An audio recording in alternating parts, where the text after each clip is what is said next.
전 세계 군대가 모인 국제 행사. 그날 세계 최강 미군이 감정을 주체하지 못하고 고개를 숙였습니다. 그 누구도 예상하지 못한 단 한 장면 때문이었습니다. 그 장면은 침묵 속에서 시작됐고 결국 모든 군인이 눈물을 흘리게 만들었습니다. 도대체 무슨 일이 벌어진 걸까요? 비가 내리는 런던의 오후. 아버지의 오래된 집에서 저는 유품을 정리하고 있었습니다. 서재 책장 뒤편에 숨겨진 작은 나무 상자를 발견했을 때만 해도 제 인생이 완전히 바뀔 거라고는 상상도 못했죠. 상자 안에는 낡은 사진 한 장과 함께 제가 읽을 수 없는 글자들이 적혀 있었습니다. 사진 속에는 젊은 아버지와 함께한 동양인 청년이 있었어요. 두 사람 다 군복을 입고 있었고 피곤해 보였지만 어딘가 안도감이 느껴지는 표정이었습니다. 사진 뒷면에는 연필로 희미하게 쓰여진 글귀가 있었어요. 1952 카투사 진심으로 감사합니다. 무슨 뜻이지? 저는 중얼거렸어요. 카투사라는 단어는 처음 들어봤습니다. BBC 다큐멘터리 PD로 일하면서 세계 각국의 이야기를 다뤄왔지만 정작 아버지의 이야기는 잘 몰랐어요. 아버지 윌리엄 터너는 한국 전쟁 참전 용사였지만 그 시절 이야기는 거의 하지 않았거든요. 가끔 술에 취했을 때만 내가 살아 돌아온 건 기적이었다라고 말할 뿐이었습니다. 그날 저녁 아버지의 전우였던 데이비드 삼촌에게 전화를 걸었어요. 카투사? 한국 전쟁 때 미군에 배속된 한국군을 그렇게 불렀어. 코리언 아그멘테이션 투 US 아미의 약자야. 엘리자베스, 그 사진 속 한국 청년은 아마 내 아버지의 목숨을 구했을 거야. 심장이 쿵 내려앉는 느낌이었습니다. 아버지가 그토록 침묵했던 이유가 있었던 거예요. 아버지는 왜 한 번도 말씀 안 하셨을까요? 데이비드 삼촌은 잠시 침묵했다가 말했어요. 전쟁은 그곳에 있었던 사람만 알 수 있는 무게가 있어. 특히 누군가에게 빚을 졌을 때는 더. 그날 밤 저는 결심했습니다. 아버지가 평생 담아두었던 침묵의 의미를 찾아 한국으로 가기로요. BBC에 특별 휴가를 신청했고 한국 전쟁 참전 용사 자녀로서 다큐멘터리 제작 허가도 받았습니다. 런던 히드로 공항에서 인천행 비행기를 기다리며 사진 속 젊은 아버지와 한국 청년의 얼굴을 계속 들여다봤어요. 아버지, 당신이 말하지 않았던 그 기억을 제가 찾아볼게요. 비행기 창문 너머로 구름이 펼쳐질 때 제 가슴 속에는 이상한 감정이 일었습니다. 한국은 단순히 전쟁터가 아니라 아버지의 말 못한 기억이 담긴 나라였어요. 그리고 그 기억을 추적하는 여정이 시작되었습니다. 창밖으로 펼쳐지는 하늘을 바라보며 아버지가 이곳에서 무엇을 보았고 무엇을 느꼈는지 상상했습니다. 마음속으로 아버지에게 약속했어요. 당신의 침묵 속에 담긴 진실을 반드시 찾아내겠다고. 서울에 도착한 지 사흘째 되는 날 저는 세계 군문화 축제 현장을 찾았습니다. 전 세계 각국의 군악대가 모여 공연을 펼치는 행사였어요. 이곳에서 한국군 참모총장과의 인터뷰 약속이 잡혀 있었거든요. 아버지의 사진을 보여주며 카투사 관련 정보를 얻고 싶었습니다. 행사장은 화려한 군복과 각국의 전통 의상으로 가득했어요. 영국, 미국, 프랑스, 독일 등 각국의 군악대가 차례로 무대에 올라 웅장한 연주를 선보였습니다. 관객석에는 각국의 군 관계자들과 일반 시민들이 함께 어우러져 있었죠. VIP석에 앉아있던 저는 중국 인민해방군 대표단 쪽에서 들려오는 목소리에 귀가 쏠렸어요. 루웨이 대령이라는 사람이 주변 장교들에게 거침없이 말하고 있었습니다. 한국은 늘 따라하기 바쁘죠. 전통, 역사, 이름 없는 지방이었던 나라 아닌가요? 그들이 저라는 미국 참전 용사요. 지금도 미국이 없으면 못 싸우는 나라 아닙니까? 그 말을 들은 순간 주변 미군과 유럽 장교들의 표정이 굳어졌어요. 관객석에는 순간 정적이 흘렀습니다. 저도 BBC 기자로서 객관적이어야 했지만 아버지의 사진을 품고 온 저로서는 화가 치밀었어요. 그때 한국군 장교들이 자리에서 일어났습니다. 누구도 루웨이 대령에게 반박하거나 항의하지 않았어요. 그저 침묵 속에서 무대를 향해 걸어갔습니다. 그들의 표정은 차분했지만 그 걸음에는 무게가 실려 있었어요. 마이크를 든 행사 진행자가 다음 순서를 알렸습니다. 다음은 대한민국 국군 의장대와 군악대의 특별 공연입니다. 그 순간 저는 아버지가 왜 한국에 대해 특별한 감정을 품고 있었는지 느낌으로 알 수 있었어요. 그들의 침묵에는 힘이 있었습니다. 말로 대응하는 대신 행동으로 보여주려는 의지가요. 루웨이 대령의 발언은 단순한 국가 비하가 아니었습니다. 역사, 문화, 군사적 위상까지 모두 싸잡아 폄하한 것이었죠. 객석에서 저는 카메라를 들고 이 모든 순간을 담았습니다. 누군가의 무례함에 맞서는 방법이 꼭 같은 방식의 공격일 필요는 없다는 것.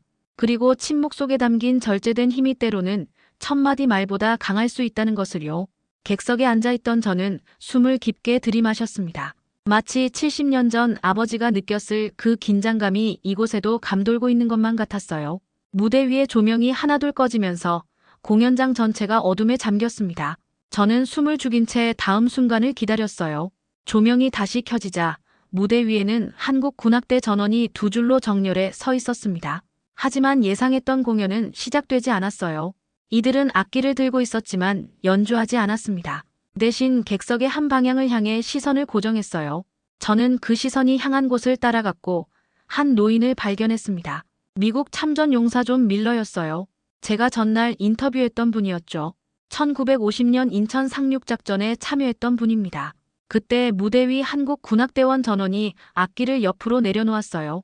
그리고 동시에 밀러를 향해 허리를 깊이 숙였습니다.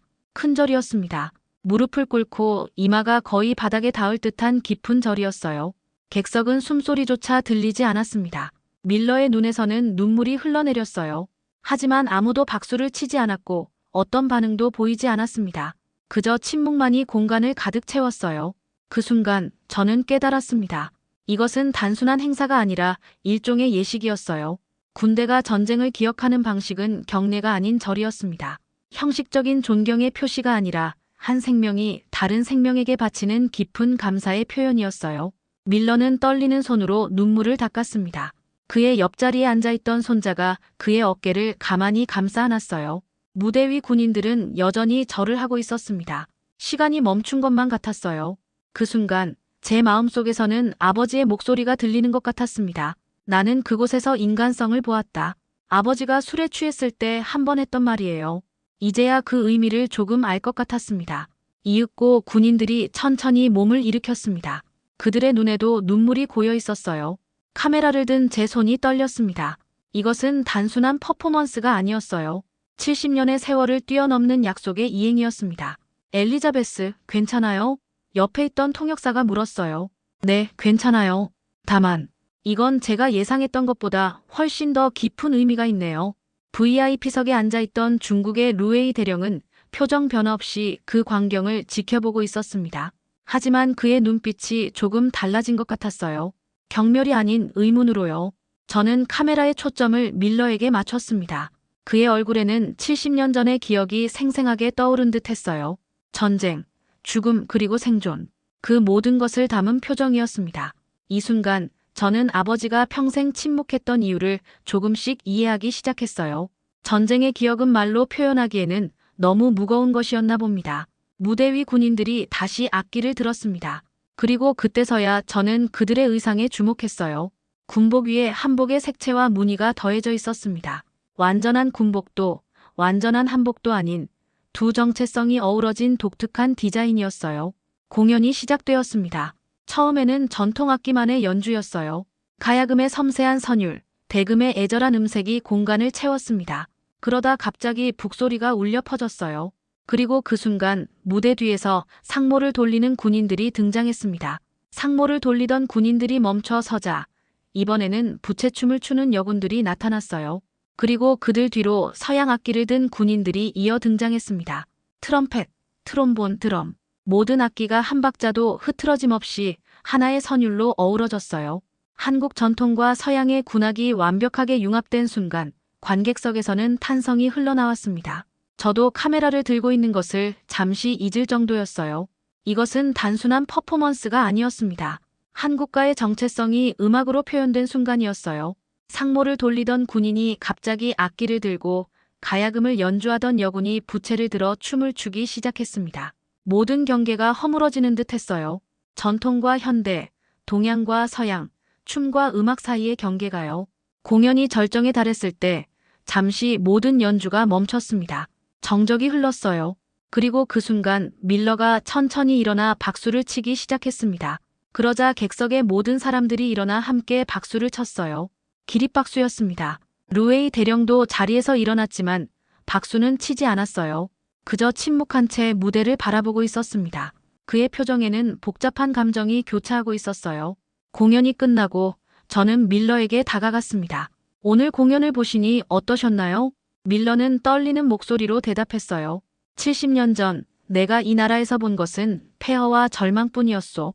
하지만 오늘 나는 그 폐허 위에 피어난 아름다움을 보았소. 그들은 말로 대응하지 않았소. 음악과 행동으로 답했지.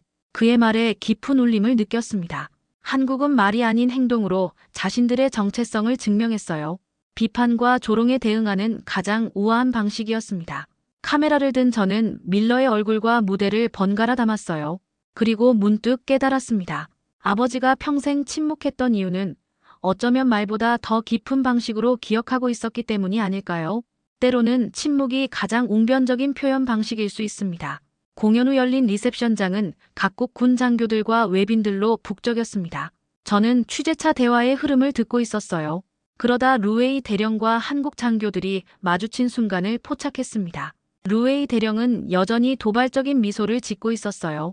인상적인 공연이었습니다. 하지만 전쟁은 음악으로 이기지 않죠. 그의 말에 주변이 다시 조용해졌습니다. 저는 카메라를 들고 그 순간을 담았어요. 한국 장교 중 한 명이 차분하게 대답했습니다. 맞습니다. 그래서 우리는 전장에서 생명을 지켰고 지금은 그 생명을 기억합니다. 루웨이 대령의 표정이 미묘하게 변했어요. 한국 장교가 이어 말했습니다. 우리 군은 베트남, 이라크, 아프가니스탄에서도 실전 경험이 있습니다. 하지만 우리는 그곳에서 배운 가장 중요한 교훈이 무엇인지 아십니까? 기억을 잊지 않는 자만이 진짜 강하다는 것입니다. 루웨이 대령은 더 이상 아무 말도 하지 못했어요. 저는 그 한국 장교에게 다가갔어요. 훌륭한 말씀이었습니다. 제가 BBC에서 온 엘리자베스 터너입니다. 잠시 인터뷰 가능할까요? 장교는 미소 지으며 수락했습니다. 그의 이름은 김준호 대령이었어요. 전쟁의 기억을 간직한다는 것, 그것이 왜 그렇게 중요한가요? 제가 물었습니다. 김 대령은 잠시 생각하더니 대답했어요. 터너 씨, 군인에게 가장 위험한 것은 총알이 아닙니다. 망각입니다. 우리가 왜 싸웠는지, 누가 우리를 도왔는지, 우리가 누구에게 빚을 졌는지 잊는 순간 우리는 정체성을 잃게 됩니다. 그의 말이 제 가슴을 울렸어요. 아버지는 평생 한국 전쟁에 대해 말하지 않았지만 결코 잊지 않았던 거예요. 그것은 억압된 기억이 아니라 너무나 소중해서 쉽게 꺼내지 못했던 보물 같은 기억이었던 겁니다. 오늘 밀러 씨를 향한 큰절은 계획된 것이었나요? 제가 물었습니다. 박 대령은 고개를 저었어요. 아니요. 그것은 우리의 DNA에 새겨진 자연스러운 반응입니다. 우리는 생명의 빚을 결코 잊지 않습니다. 리셉션장을 나오면서 제 마음은 복잡했어요. 아버지가 평생 침묵했던 이유가 점점 명확해지고 있었습니다. 그것은 단순한 트라우마가 아니라 너무 깊어서 말로 표현할 수 없었던 감정이었어요. 감사함, 죄책감, 그리고 약속. 이 모든 것이 아버지의 침묵 속에 담겨 있었던 겁니다.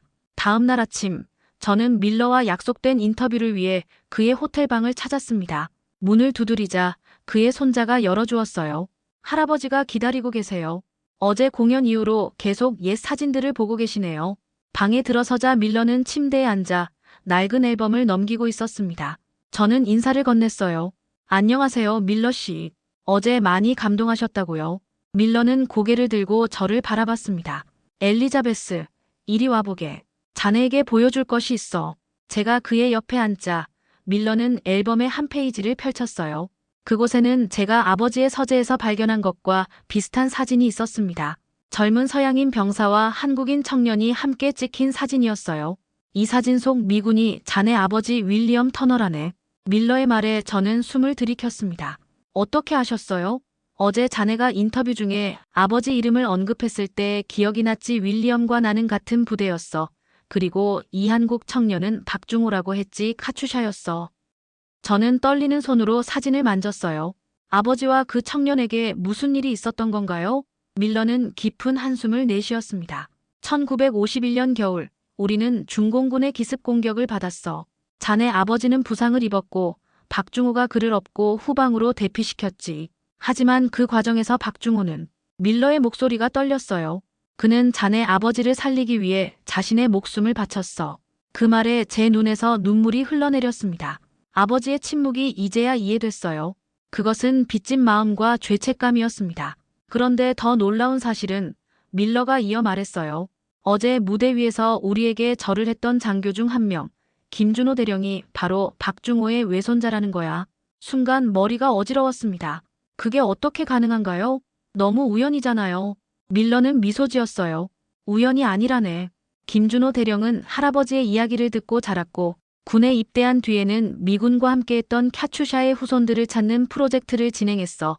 그리고 자네 아버지의 이름을 알고 있었지. 눈물이 멈추지 않았습니다. 아버지가 평생 말하지 못했던 이야기, 그 빚진 마음이 이제 제게 온전히 전해진 것 같았어요. 그리고 더 놀라운 것은 그 빚을 기억하는 것이 한 세대로 끝나지 않고 다음 세대로 이어졌다는 사실이었습니다. 밀러 씨, 제가 김준호 대령을 만날 수 있을까요? 물론이지. 사실 그도 자네를 만나길 원하고 있어. 오늘 저녁에 만나기로 했으니 함께 가지 않겠나? 저는 고개를 끄덕였어요. 아버지가 지키지 못했던 약속, 하지 못했던 감사의 인사를 제가 대신할 수 있을 것 같았습니다. 그리고 무엇보다 아버지의 침묵 속에 숨겨진 진실을 마침내 찾아낸 것 같았어요. 호텔을 나오면서 문득 생각했습니다. 이 모든 이야기가 70년이 지난 지금까지 이어진다는 것이 놀라웠어요. 전쟁은 끝났지만 그 기억은 계속되고 있었습니다. 마치 약속처럼요. 그리고 그 약속은 피를 통해 세대를 넘어 이어지고 있었어요. 저녁 밀러와 함께 서울 남산타워 근처의 레스토랑에 도착했습니다. 테이블에는 이미 김준호 대령이 앉아 있었어요.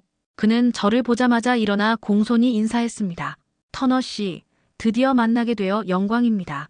윌리엄 터너 상사의 딸이시군요. 그의 한국어를 통역사가 영어로 전해주었어요. 김 대령의 눈빛에는 특별한 감정이 담겨 있었습니다. 마치 오랜 가족을 만난 것 같은 따뜻함이었어요. 제가 더 영광입니다. 아버지가 살아계셨다면 정말 기뻐하셨을 거예요. 우리는 테이블에 앉았고 김 대령은 작은 상자를 꺼냈습니다. 이건 제 외할아버지의 유품입니다. 터너 씨에게 드리고 싶어요. 상자 안에는 낡은 군대 수첩과 작은 부적이 들어있었어요. 할아버지는 돌아가시기 전 이 물건들을 터너 상사의 가족에게 전해달라고 하셨습니다. 하지만 한국 전쟁 후 연락이 끊겨 기회가 없었죠. 저는 떨리는 손으로 수첩을 펼쳤습니다. 한글로 빼곡히 적힌 일기였어요. 그 사이에 젊은 아버지의 사진이 끼워져 있었습니다. 할아버지는 영어를 몰랐지만 터너 상사의 이름만큼은 정확히 기억하셨대요. 내 생명의 은인이라고요. 그 말에 밀러의 눈에도 눈물이 고였습니다. 아이러니하게도 윌리엄은 평생 자신이 박중호에게 빚을 졌다고 생각했지. 서로가 서로의 생명의 은인이라고 생각한 셈이야. 김 대령이 말했습니다. 할아버지는 항상 말씀하셨어요. 내가 그를 구한 게 아니라 그가 나에게 인간의 가치를 가르쳐 준 거다라고요. 그때 레스토랑 문이 열리고 한국 군악대 단원들이 들어왔습니다. 그들은 각자 악기를 들고 있었어요. 김 대령이 미소 지었습니다. 밀러 씨를 위한 특별한 선물을 준비했습니다. 그리고 물론 터너 씨를 위한 것이기도 합니다. 음악이 시작되었어요. 처음에는 어메이징 그레이스였습니다. 하지만 단순한 연주가 아니었어요. 가야금의 섬세한 선율이 더해져 친숙한 곡이 완전히 새로운 감동으로 다가왔습니다. 이어서 테이크 미 홈이 연주되었어요. 이번에는 대금의 애절한 음색이 더해졌습니다. 서양의 친숙한 멜로디와 한국의 전통악기가 만나 말로 표현할 수 없는 감동을 선사했어요. 레스토랑에 있던 모든 사람들이 조용히 그 연주를 들었습니다. 일부는 눈물을 흘리고 있었어요. 저도 마찬가지였습니다. 이것은 단순한 음악이 아니었어요. 한 나라가 개인의 희생을 잊지 않고 음악으로 보답하는 감동적인 순간이었습니다. 연주가 끝나자 밀러는 떨리는 목소리로 말했어요. 내가 지킨 그 자유, 자네들이 이렇게 아름답게 키워냈구먼. 김 대령은 밀러의 손을 잡았습니다. 우리는 결코 잊지 않습니다. 당신들의 희생이 있었기에 오늘의 우리가 있습니다. 저는 이 모든 순간을 카메라에 담으면서 아버지도 이 자리에 함께 있다고 느꼈어요. 아마도 아버지는 이런 순간을 기다렸던 것 같았습니다. 그의 침묵이 마침내 아름다운 음악으로 깨어나는 순간을요. 음악은 계속되었고 제 마음속에는 확신이 자라났습니다. 다큐멘터리의 제목을 기억의 군대, 약속의 나라로 정해야겠다고요. 그것이 아버지의 침묵과 한국의 약속을 가장 잘 표현하는 제목이라고 생각했습니다. 축제의 마지막 날 리셉션장은 한가롭게 정리되고 있었습니다. 한국 장교들은 서로 인사를 나누며 진지한 대화를 이어가고 있었어요. 저는 카메라를 들고 그들의 자연스러운 모습을 담으려 했습니다. 그때 멀찍이 서 있던 루웨이 대령이 눈에 들어왔어요. 그는 한국 장교들을 뚫어지게 바라보고 있었습니다. 마치 무언가를 이해하려 애쓰는 듯한 혹은 인정하기 싫은 진실과 씨름하는 듯한 표정이었죠. 순간 루웨이 대령의 표정이 굳어졌어요. 그는 갑자기 와인잔을 테이블에 내려놓고 누구에게도 인사나 말 한마디 없이 자리를 떠났습니다. 서두르는 모습이 역력했어요. 저는 그의 뒷모습을 바라보며 조용히 중얼거렸습니다. 그는 아무 말도 하지 않았다. 사과도 인사도 없었다. 그저 조용히, 그리고 서둘러 자리를 떴다. 카메라를 들어 그의 급한 발걸음을 따라가 보았어요. 루웨이 대령은 엘리베이터 앞에 서서 기다리고 있었습니다. 그의 손에 시선이 멈췄어요. 주먹을 불끈 쥐었다가 손가락이 떨리며 풀어내는 모습이 카메라에 담겼습니다. 그것은 분노인지 좌절인지 아니면 깨달음인지 알 수 없었지만 그의 내면에 무언가 큰 파도가 일고 있음은 분명했어요. 카메라를 다시 리셉션장으로 돌렸습니다. 한국 장교들의 웃음기 없는 정면 모습이 보였어요. 그들은 루웨이의 퇴장을 지켜보고 있었지만 그 누구도 비웃거나 승리감에 취한 모습은 없었습니다. 그저 차분한 눈빛으로 마치 이미 예상했던 일이냥 바라보고 있었어요. 저는 그 장면을 카메라에 담았습니다. 그리고 조용히 내레이션을 덧붙였어요. 패배를 말로 인정하지 못한 자는 침묵으로 떠난다. 그리고 누가 이겼는지는 그가 가장 잘 알고 있을 것이다. 마지막 인터뷰를 위해 김 대령에게 다가갔습니다. 그는 루웨이가 떠난 것을 알고 있었지만 굳이 언급하지 않았어요. 제 다큐멘터리의 마지막 장면을 위한 인터뷰를 해주실 수 있을까요? 김 대령은 흔쾌히 수락했습니다. 우리는 서울전쟁기념관 앞에 섰어요. 배경으로는 참전국 기념비가 보였습니다. 한국 전쟁이 끝난 지 70년이 지났습니다. 왜 아직도 그 기억을 이렇게 강하게 간직하고 계신가요? 김 대령은 잠시 생각에 잠겼다가 대답했어요. 기억하지 않는 역사는 반복됩니다. 하지만 더 중요한 것은 기억은 약속이기도 하다는 것입니다. 우리가 누군가의 희생 덕분에 살아있다면 그 희생을 헛되게 하지 않겠다는 약속이죠. 아버지가 평생 한국전에 대해 말씀하지 않으셨어요. 왜 그러셨을까요? 김 대령은 미소를 지었습니다. 어떤 기억은 너무 소중해서 말로 표현할 수 없는 법입니다. 그것은 침묵이 아니라 가장 깊은 존중의 표현이었을 거예요. 인터뷰를 마치고 저는 아버지의 사진과 박중호 씨의 수첩을 전쟁기념관에 기증했습니다. 두 사람의 이야기가 영원히 기억되길 바랐기 때문이에요. 런던으로 돌아가는 비행기 안에서 저는 다큐멘터리의 마지막 내레이션을 작성했습니다. 그들은 외치지 않았다. 그들은 변명하지 않았다. 그들은 그저 절했다. 기억했다. 그리고 연주했다. 한국군은 가장 조용한 군대였다. 하지만 그 침묵은 70년 전의 총성보다 더 먼 데까지 닿았다. 그것이 바로 기억의 군대가 지켜낸 약속의 나라였다. 비행기 창밖으로 펼쳐진 구름을 바라보며 저는 아버지의 사진을 꺼내 들었습니다. 젊은 아버지와 박중호 씨가 함께 찍힌 그 사진이요. 이제 그 침묵의 의미를 알았기에 저는 미소 지을 수 있었어요. 아버지, 당신의 침묵을 이해해요. 그리고 당신이 지키지 못한 약속을 제가 대신 지켰어요. 이제 편히 쉬세요. 창밖으로 태양이 구름 사이로 빛을 쏟아내고 있었습니다. 마치 아버지가 미소 짓고 있는 것 같았어요. 군대는 단순히 무력의 상징이 아니라 신의와 기억, 그리고 품격의 상징이 될 수 있다는 것을 이번 여정을 통해 배웠습니다. 그리고 그것이 바로 아버지가 평생 간직했던 한국에 대한 기억이었을 거예요. 이제 BBC 시청자들에게 이 이야기를 들려줄 차례였습니다. 기억의 군대, 약속의 나라, 아버지의 침묵이 마침내 목소리를 찾은 이야기를요. 그들은 아무 말도 하지 않았습니다. 그저 절했고 그 절은 전 세계 군인들의 가슴에 남았습니다. 우리는 오늘 강한 군대란 무엇인지가 아니라 기억하는 군대가 왜 위대한지를 보았습니다. 이 영상이 마음에 남았다면 그 기억이 더 멀리 퍼질 수 있도록 지금 좋아요와 구독, 알림 설정까지 부탁드립니다. 여러분의 한 번의 클릭이 누군가의 희생을 기억하는 또 하나의 약속이 될 수 있습니다. 감사합니다.